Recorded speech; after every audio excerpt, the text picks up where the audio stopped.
Hey everybody, this is Darren Van Dam, and you are watching Flick Connection, the show that helps you get more out of movies, and today I want to give you another 20 hidden gem movies you can currently watch on Netflix.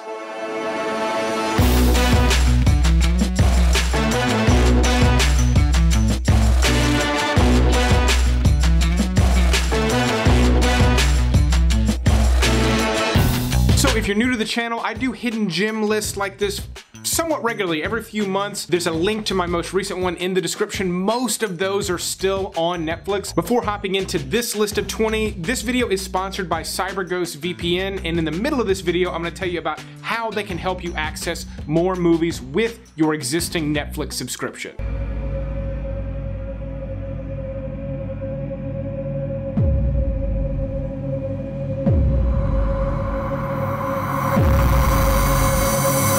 Okay, so the Green Inferno is all the way back at number 20, and it was just recently added to Netflix, but I have talked about it on the channel and on the podcast before. This is a very misunderstood movie, and by no means am I saying that this is a good movie, but Eli Roth is the director, and his movies are some of the most misunderstood ever made, or at least he's one of the most misunderstood directors. And this is not necessarily intended to be a serious movie, even though it's very serious subject matter. It's about some activists that get trapped out in the rainforest, and basically a band of cannibals find them and proceed to eat them one by one. There's a couple of actors in it that are pretty fantastic, and there's a couple that are really pretty terrible, and it's got this sort of like pulpy sort of vibe. Eli Roth movies are kind of a different type of viewing experience. I find that movie lovers tend to like them, and people that just like good movies tend to not really like these very much. So take this recommendation lightly, listen to what I'm telling you, watch it if you feel like you fit into the niche category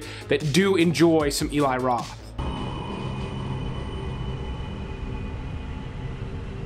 This is too easy, man.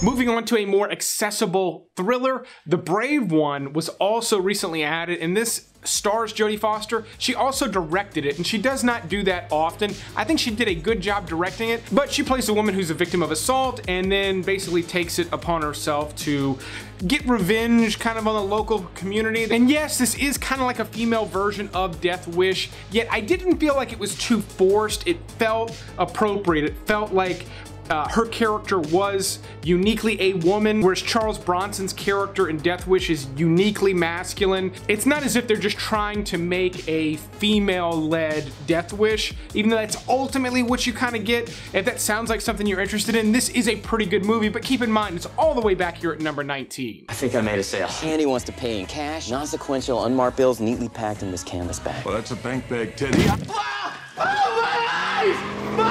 Because comedy is so subjective, I don't talk about comedies that often, and very rarely does Netflix have enough good ones worth recommending for me to make a whole list of comedies. But right now, they just recently added The Goods, and I find this movie to be really funny, and also one that I think should appeal to a broad audience. It's got kind of the Will Ferrell brand of comedy that's a little over the top, a little too silly at times. It just checks all the boxes for me though. Jeremy Piven gives a great performance. There's a couple of other really great comedy actors that are fantastic in this one. The jokes are funny. It's about a used car lot. It's got a hard kind of rated R edge to it, and it's somewhat memorable. Like, I've watched this one a few times over the past 10 years, I guess, and I enjoy it every single time. If you like just silly, fun, dumb comedies, this is a great one.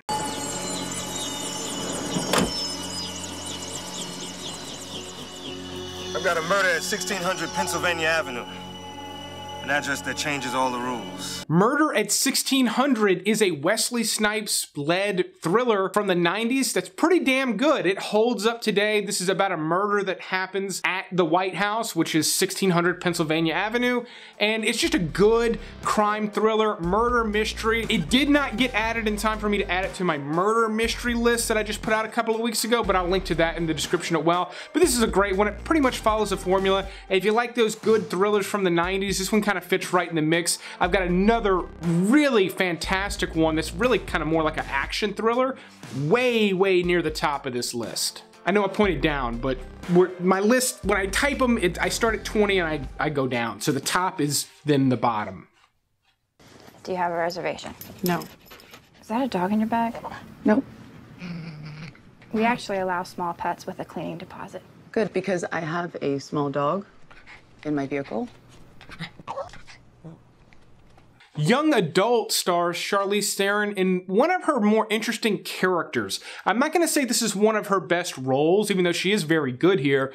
It's one of her more interesting characters because she plays this adult who has not really grown up yet. She acts very much like a teenager, yet it's deeper than that. We see a lot of the conflict and stuff. This is directed by Jason Reitman, who did other movies like Up in the Air, Thank You for Smoking, and Juno, and it's good. It's just not really the type of subject matter I think a wide audience is interested in, but when you realize what it's about, it's very well executed. It's got some great scenes in it. It's funny at times, it's heavy at times, but not too heavy. It's kind of an indie movie, the type that I wouldn't really recommend that often, but it just hits all the notes really, really well. The President of the United States has been shot.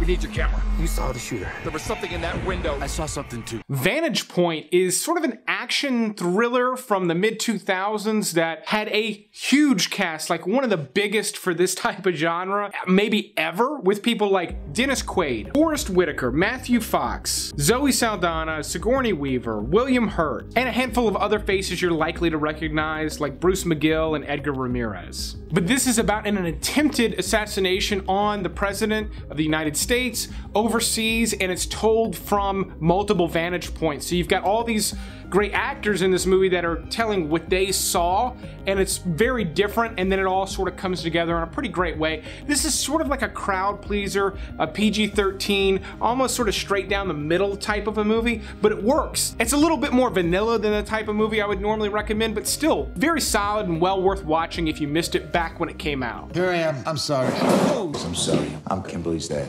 Pleasure to meet you, Mr. Wepner. You can call me Chuck, champ. You follow boxing? No, I don't.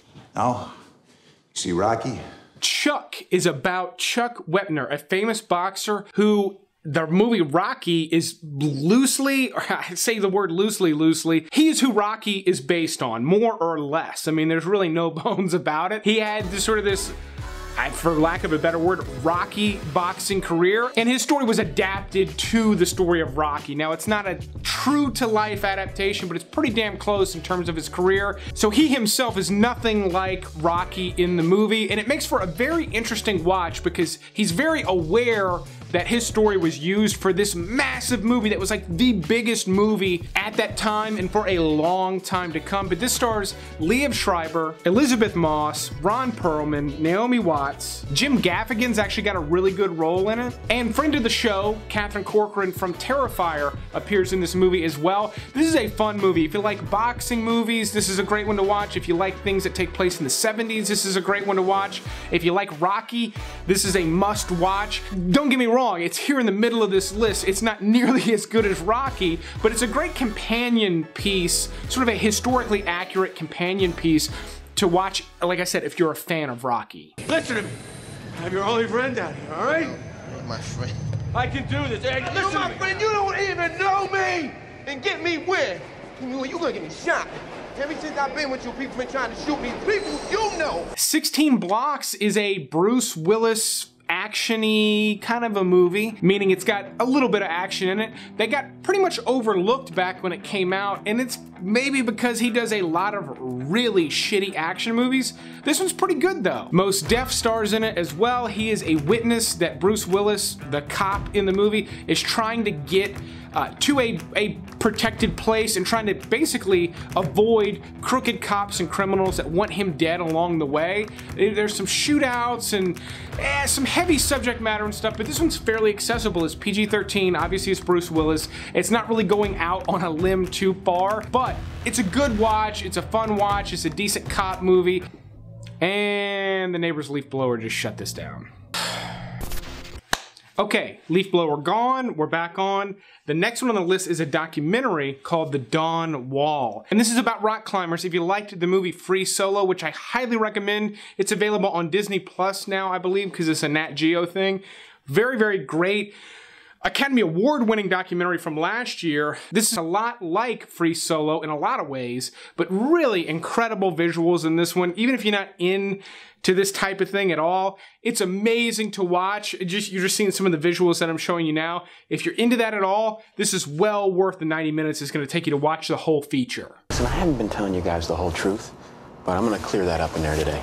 What? No, we gotta get Jen. The Informant, starring Matt Damon, is a really great little true life story about a guy who was an informant that was also kind of caught up in his own web of lies, and it really gets sort of convoluted, but it works surprisingly well. This is directed by Steven Soderbergh, and out of all his movies like Ocean's 11, Traffic, this one has the most in common with The Laundromat, the Netflix original. It just came out a couple of months ago.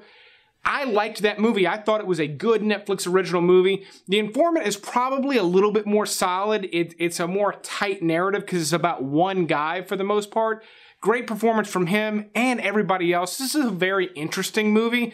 Good flick all around. It's a little bit dry in its subject matter because of just the nature of it, but really well executed. If you have any interest in it at all from what I'm telling you, I think you're gonna like it a lot actually. Before moving on to the top 10, I wanna tell you about CyberGhost VPN, and before that, if you're new here, go ahead and click that subscribe button and the little bell icon so you get notified when I put out new lists like this one. But this is a service that I have been using for a while that helps keep your web browsing secure, but in addition to that, they have select servers in their long list of servers that allow you to access more movies on Netflix and other streaming services. If you don't know, different countries have different movies. Like right now in the UK, there are a bunch of big blockbuster American films that you cannot watch on Netflix here in the US. You can get it right now for as little as $2.75 a month, and it's available for simultaneous streaming on up to 7 devices, including Windows, Mac, iOS, Android, Linux, the whole swath of them. They have a 45-day money-back guarantee, so if you don't like it, feel free to cancel it. They have 24/7 customer support. I've never needed it because it's pretty intuitive and easy to use, but take a look, see if it's for you, at least give it a try, and it'll maybe save you some money from renting movies if you can find them available in other countries. But let's go ahead and move on with the rest of the video. How about Cesar, huh? You know me, I thought it was mighty generous just taking off his little finger. I would have cut off his balls. Go to hell, Dave. Huh? What?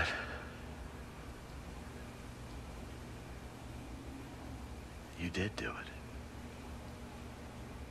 187 is the police code for homicide, and it's also the title of a Samuel L. Jackson movie where he plays an inner city teacher who's trying to deal with troubled kids. Think sort of like Dangerous Minds. Yeah, this one is way grittier. Dangerous Minds is a super vanilla type of a movie compared to how they marketed it back in the day when that came out. But 187 is gritty, it's raw, it's got a game of Russian roulette in it. It's pretty intense, and I think it's pretty good. It's a really great performance from Samuel L. Jackson, and it's well before his career really took off and he became a household name. Really, it's right on the cusp of that. It's got some other supporting performances that are really great, but keep in mind, this is gritty, this is rough, it's got a hard edge to it. It's not a pleasant movie to watch, but if you like the darker movie recommendations that I often recommend on this channel, give 187 a try. The movie, not murder. I'm talking about the movie 187, not the police code, even though I opened it. Give the movie 187 a try. What's going on? I was kind of involved in bank robbery. You're a bank robber? You owe me. What are you talking about? I was in jail for 8 months. Oh, you didn't like the gym equipment? I got in prison because of you. While the movie Hit and Run is not nearly as good of a movie as some of the ones that I just recommended, like 187 and The Informant, it's far more entertaining. This is actually directed by Dax Shepard. It also stars him and his wife. And I think it's a movie that car enthusiasts are really gonna love. He himself is a car enthusiast. He drives this Lincoln in this movie that is super sick, that he actually built. Really cool stuff. And then it's just sort of like a road movie. There's a little bit of a chase element to it. There's multiple car chases. And this is basically a rom-com. This is a fantastic date night movie. You do not get recommendations like this from me very often, and it's because they're so repetitive. They're so similar in so many ways. This one's different. It's fun, it's fresh, it's exciting. If you never like movies like that, you might like Hit and Run, but if you've been looking for something like this, Hit and Run is a great pick. Doesn't mean it's a great movie, but it's a great recommendation because it's a lot of fun to watch. Look, man, I know you're scared, but you need to know this. You'll be with the big boys. So you gotta stand up for yourself, because once you're marked in there, move! It will never end. One of my top picks for my everything getting added to Netflix in November video was Shot Caller. This is one that I recommended on Amazon Prime multiple times. It's a prison movie starring Jamie Lannister. Yes, I'm not saying his real name. One, because it's hard to pronounce, and two, because if I said it, 99.9% of you would have no idea who I'm talking about, but this one really fits the definition of this list. It is a hidden gem. It's a great watch. Hardly anybody knows about it, and I know that it's a great watch because since it made that other video, I've gotten a ton of comments from you thanking me for recommending that movie. Now, don't let me oversell it. This is not the best prison movie ever made, but as far as one that you probably never heard of, it's great. It's gritty, it's rough, it's pretty epic. You know, it feels like a major crime movie because so many different elements, so many things occur, and it's got a massive character arc. Just really great stuff all around, and just a surprising amount of meat on the bone for what appears to be like a straight to streaming type of a movie. Because she didn't like it when you killed her. Yeah, but I was lying. My wife was standing right there. How do I know you're not lying now? I'm not, goddammit! Oh. It's her, goddammit! She's the reason I'm up here. She's a goddamn witch! Now get ready for this one. The Gift is the other one that's sort of like a horror movie. It's more of like a gothic thriller type thing that takes place in the South, but it stars Cate Blanchett as the main character, huge cast. It's directed by Sam Raimi, who's most famous for the Evil Dead series. He also did A Simple Plan, which I recommended recently. This one's just less known. I think it did fairly well when it came out because of the big cast and because it had this like tarot card reader gothic aspect to it, this murder mystery thing that's got horror elements. It's got all this great stuff going on, but time has kind of forgotten about this movie. And I think it's just sort of gotten lost in the weeds. This is one well worth revisiting if you've seen it before, and certainly worth watching if you've never heard of it. To many of us South Africans, he was the soundtrack to our lives. Everybody I knew had his records. The message it had was be anti-establishment. Really, the first opposition to apartheid, they'll tell you that they were influenced by Rodriguez. Searching for Sugar Man is the other documentary. I was wrong about the Dawn Wall, but this one's well worth putting on here. It was on my Everything Coming to Netflix in December list, but this is about a guy who was a musician, put out an album, and his career never took off. He didn't go anywhere. He just ended up basically dead-end job, life of quiet desperation, the whole thing. But he secretly had a huge following in South Africa. He had no idea. People picked up his records. He was not making money off of this, by the way. But a huge following, and this mythology about him developed, about how he died, and he was almost like Elvis to a huge, huge fan base, and had no idea about it, and it makes for an amazing, amazing documentary. It's done by a great crew who does really fantastic documentaries. This is a must watch. This is one of the best movies on the list. The only reason it's not all the way at the top is because it is a documentary. I know some of you just refuse to watch them. Look, I'm not even saying you have to make What money does off it if you potential miss mean? it. What does even potential mean? What does that mean, potential? Potential for what? To turn it into what? All right, one of the most hard-hitting drama movies on this list and just on Netflix in general right now is Blue Valentine. This is from the same director as The Place Beyond the Pines, which I also recommend, which is also on Netflix right now. I've just talked about it recently, so it doesn't make the list, but Blue Valentine stars Ryan Gosling and Michelle Williams. They both give great performances, but Ryan Gosling in particular, this is maybe his best performance. We'll see. I've got another video that involves that subject matter coming out soon, but with Marriage Story about to come out, it's a great time to watch this one as well, because this is about a married couple who are really struggling, which sounds like watching paint dry. It does not sound like the type of thing you would want to watch, but their performances are so amazing, and the movie, the way it's shot and the way it was written, gives you this arc of their relationship from the time they meet to, I'm not going to give any spoilers, but it goes through them having children and being married and everything, and they change physically and their personalities change, and it's really well put together. It's really like top-notch filmmaking. It is a drama thing. It's very sort of theatrical. If that's not your thing, you may want to stay away from this one, but another one that's not pretty typical for the type of movie for me to recommend, yet I think it's really, really well done. In and out like it's nothing. Nobody gets hurt. Relax, take a chill pill, okay? You haven't never killed anyone before. Because I never have! Way, way, way other end of the spectrum is 68 Kill. This one actually topped, I guess, what is now my most viewed video of all time. There's a link to that in the description below. But it's a very fun sort of grindhouse movie about this guy and a girl who go on a quote-unquote heist together. He's in love with her, and she is a horrible, horrible human being, yet he's so in love he cannot see it. And even though that sounds a little dry, it makes for some really compelling storytelling and just fun sequences. This one goes way off the rails, but in terms of like entertainment, I thought it worked all the way through. This is sort of, again, a straight to streaming type of a movie, but if you're gonna judge it based on that, it is top-notch stuff, but it's vulgar, it's gritty, it's gory at times. If that's not your bag, stay away from this one, but if you love that stuff, trust me on this one, you need to watch 68 Kill before it's gone. You've been touched by the fist of God. What number you want to wear? 69! Take the number 69! It's hilarious! Is that never taken? Another one that's gritty, and I don't want to say gory, but it's bloody, is Goon. This also stars Liev Schreiber and Seann William Scott, who you probably know as Stifler, but they're hockey players, and this is a really good movie. You know, even if you're not into sports movies, this one's funny, it's got good character development, it is a comedy, but it's deeper than most comedies would go. You think like Slapshot with Paul Newman, that's a good, solid movie that almost anyone can enjoy. This one is too.